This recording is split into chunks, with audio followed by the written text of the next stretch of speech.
त्यस्तो भएन। हामीले संविधानमाथि प्रहार देख्यौं, लोकतान्त्रिक गणतन्त्रमाथि प्रहार देख्यौं र त्यसका विरुद्ध संघर्ष पनि हामीले गर्नुपर्ने अवस्था आइलाग्यो र त्यो प्रतिगमन विरोधी आन्दोलनकै क्रममा यो गठबन्धन जन्म्यो। यो गठबन्धनले एकातिर कोरोना नियन्त्रणको लागि प्रभावकारी भूमिका खेल्यो भने अर्कातिर स्थानीय तहको निर्वाचन सफलतापूर्वक सम्पन्न गरेर देशमा फेरि एकचोटि ट्र्याकबाट बाहिर जान खोजेको राजनीतिलाई फेरि ट्र्याकमा राखेर सहज अगाडि बढाउने काम भयो र अहिले प्रदेश र संघको निर्वाचन हुँदैछ। प्रदेश र संघको यो निर्वाचन मैले भने जनमत संग्रह जस्तो छ। अगाडि जाने विचार प्रवृत्ति धारा र गठबन्धनले जित्ने कि पछाडि फर्किने विचार प्रवृत्ति गठबन्धन र धाराले जित्ने भन्ने जनमत संग्रह जस्तो हुँदैछ। त्यसकारण म तपाईँ सम्पूर्ण आदरणीय जनसमुदायलाई म विशेष रूपले अपिल गर्न चाहन्छु, हामीले अगाडि जाने प्रवृत्ति र विचारलाई समर्थन गरेर फेरि देशमा प्रतिगमन नहुने, फेरि देशमा राजनीतिक अस्थिरताले टाउको उठाउन नपाउने र यो संविधानमाथि प्रहार भनेको नेपालका सबै उत्पीडित वर्ग, जाति, क्षेत्र, समुदायमाथिको प्रहार हो। त्यसकारण ती जनताको अधिकारको रक्षाको निम्ति पनि यो पटक हामीले गठबन्धनका पक्षमा बलियो जनमत प्रकट गर्नुपर्ने अवस्था छ। तेस्रो कुरा म के भन्न चाहन्छु भने यो सम्पूर्ण प्रक्रिया तपाईँ हामीलाई थाहा छ, विस्तृत शान्ति सम्झौता पछि सुरु भएको हो। 7 राजनीतिक दलको तर्फबाट तत्कालीन नेपाली कांग्रेसका सभापति गिरिजाप्रसाद कोइराला र तत्कालीन नेकपा माओवादीको तर्फबाट मैले हस्ताक्षर गरेपछि नेपालमा शान्तिको नयाँ युगको पनि सुरुवात भयो। संघीय लोकतान्त्रिक गणतन्त्रका निम्ति संविधान सभाको निर्वाचन भयो र देशले अग्रगति लिँदै आएको छ। त्यसकारण यो प्रक्रिया अहिलेको हाम्रो यो गठबन्धन भनेको त्यसैको निरन्तरता हो। 12 बुँदे समझदारी, विस्तृत शान्ति सम्झौता, संविधान सभा, संघीय लोकतान्त्रिक गणतन्त्र हुँदै अगाडि बढाउने पार्टी र नेतृत्वहरूकै यो गठबन्धन हो। तपाईँ हेर्नुभयो भने अर्को गठबन्धन कता कता राजावादीहरूको, सामन्ती निरङ्कुशतातिर फेरि फर्किन चाहने, देशलाई पछाडि धकेल्न चाहनेहरूको गठबन्धन पनि छ। त्यसै कारण यो विशिष्ट छ मैले भन्न खोजेको। अर्को कुरा म के भन्न चाहन्छु भने नेपालमा राजनीतिक परिवर्तन धेरै भए, राजनीतिक आन्दोलन भए, जनताले ठुलो त्याग तपस्या बलिदान गर्यो, तर त्यही अनुकूल विकास, निर्माण र समृद्धिको यात्रा अगाडि नबढ्दा राजनीतिक परिवर्तन पनि दिगो नहुने, के होला कसो होला भन्ने भइराख्ने गरेको छ। त्यसकारण हामीले अहिले गठबन्धनको तर्फबाट लगातार हामीले जोड दिएको समृद्धि, विकास, निर्माणलाई राजनीतिक परिवर्तन अनुकूल गति दियो भने मात्रै यो राजनीतिक परिवर्तन दिगो हुन्छ र नेपाली जनताले आफ्नो जीवनमा परिवर्तनको, राहतको अनुभूति गर्ने, अनुभव गर्ने, आफ्नो घर आँगनमा उज्यालो आएको अनुभव गराउने कुरा नै मुख्य कुरा हो। त्यसकारण हामीले गठबन्धनको अपिलमा पनि विकास र समृद्धिको कुरालाई नै उच्च प्राथमिकतामा राखेका छौँ। तपाईहरुले सायद सुनिराख्नु भएको छ, मैले अहिले समयको अभावले धेरै व्याख्या गर्न सम्भव छैन, पक्कै तपाईहरुले थाहा पाइराख्नु भएको छ। मैले भनेको छु बाँकी हामीले क्रान्ति गर्ने, शान्ति गर्ने, संविधान बनाउने, गणतन्त्र घोषणा गर्ने, संघीयता ल्याउने इत्यादिको नेतृत्व गर्यौं। अब आर्थिक क्रान्तिको नेतृत्व र मैले सबैतिर देशैभरि, चाहे सुदूरपश्चिम होस्, चाहे कर्णाली होस्, अहिले यहाँ 1 नम्बरमा आउँदा पनि हामीले त्यही कुरा भनेका छौँ। अबको जीवन विकासको निम्ति, आर्थिक क्रान्तिको निम्ति हामीले भनेका छौँ। चौथो कुरा म तपाईँ धरानवासी दिदीबहिनी दाजुभाइहरूलाई यो कुरा भन्न चाहन्छु। यो चोकमा म धेरै पटक आएर तपाईहरुको बीचमा सम्बोधन गरेको छु, प्रसङ्ग फरक फरक छन्, तर आजको यो प्रसङ्गमा आएर निर्वाचनको पक्षमा तपाईहरुसँग कुरा राख्दै गर्दा म धरानका समस्याहरू, म पहिला आउँदा, पहिलोचोटि म प्रधानमन्त्रीको हैसियतमा आउँदा या दोस्रो पटक निर्वाचन प्रक्रियालाई अगाडि बढाउने सन्दर्भमा आउँदा पनि मैले यहाँको समस्याबारे केही जानकारी पाउने र यहाँको समस्या समाधानको निम्ति केही पहल गर्ने अवसर प्राप्त गरेको थिएँ। मैले अहिले बुझ्दा धरान भूपू गोर्खा सैनिकहरूको निकै ठुलो बाहुल्य भएको क्षेत्र पनि हो।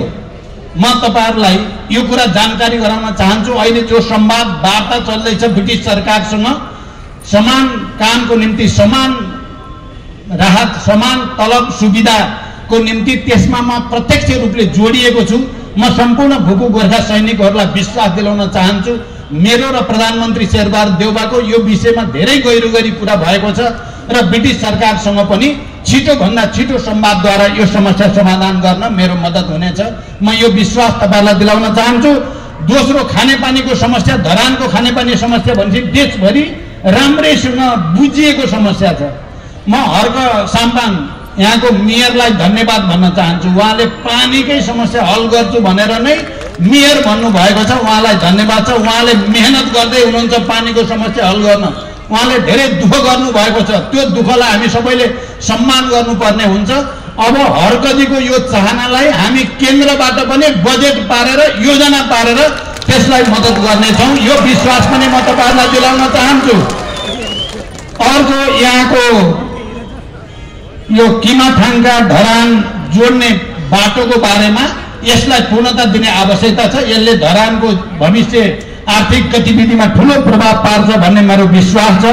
सुकुम्बासी समस्या पनि यहाँको एउटा मुख्य समस्या छ। तपाईहरुलाई थाहा छ, यो गठबन्धनको सरकार बनेपछि र भूमि व्यवस्था मन्त्रालय माओवादीको जिम्मामा परेपछि देशैभरि सुकुम्बासी समस्या समाधान गर्ने, अव्यवस्थित बसोबासीको समस्या समाधान गर्न पहल भएको छ, लालपूर्जा बाँडिएको छ। यस क्षेत्रका सुकुम्बासी समस्या समाधान गर्न पनि गठबन्धन सरकार अगाडि आउने विश्वास म तपाईहरुलाई दिलाउन चाहन्छु।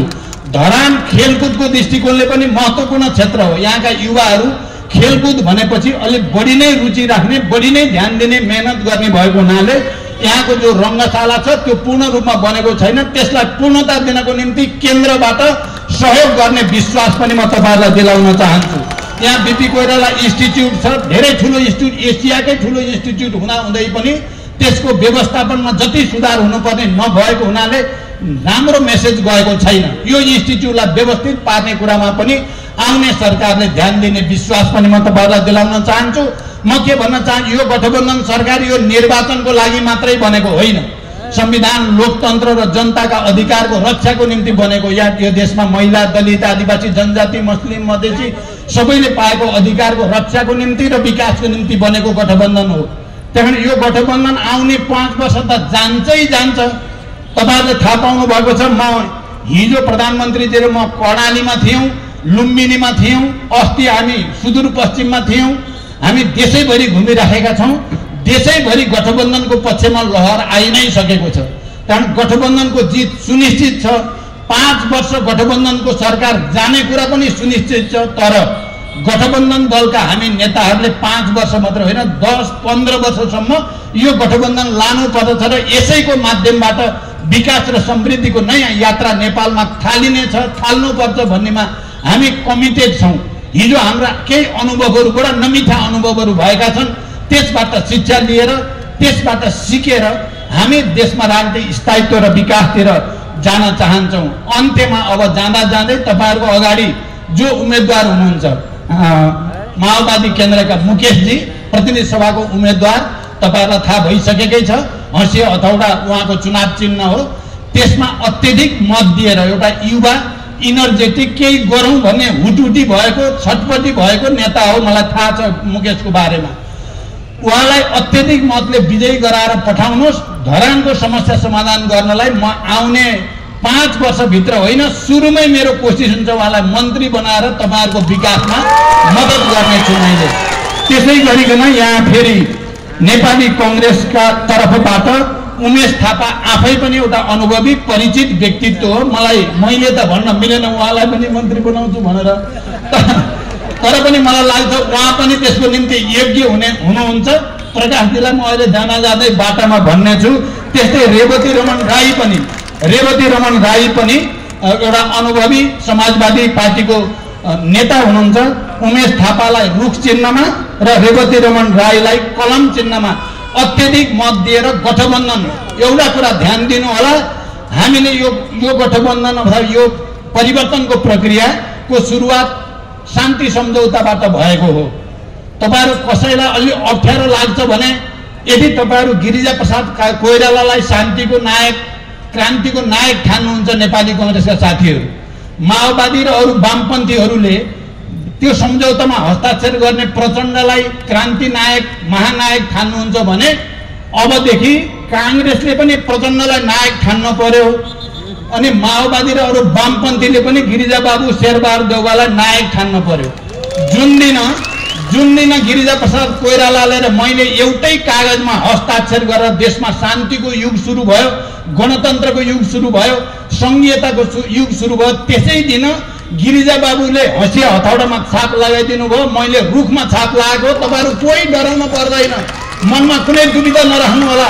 राष्ट्रको आवश्यकताको निम्ति, शान्तिको निम्ति, लोकतन्त्रको निम्ति, विकास र समृद्धिको निम्ति हामीले यो काम गरेको हो। तपाईहरुले दृढताको साथ एक अर्कामा भोट ट्रान्सफर गर्नु होला। अत्यधिक बहुमतबाट जिताएर पठाउनु भयो भने तपाईहरुले जिताएका मान्छेहरूलाई हामीले केन्द्रमा महत्त्वपूर्ण जिम्मेवारी दिएर तपाईहरुको सेवामा पठाउने छौं भन्दै म बिदा हुन्छु। धन्यवाद, अभिवादन। धन्यवाद।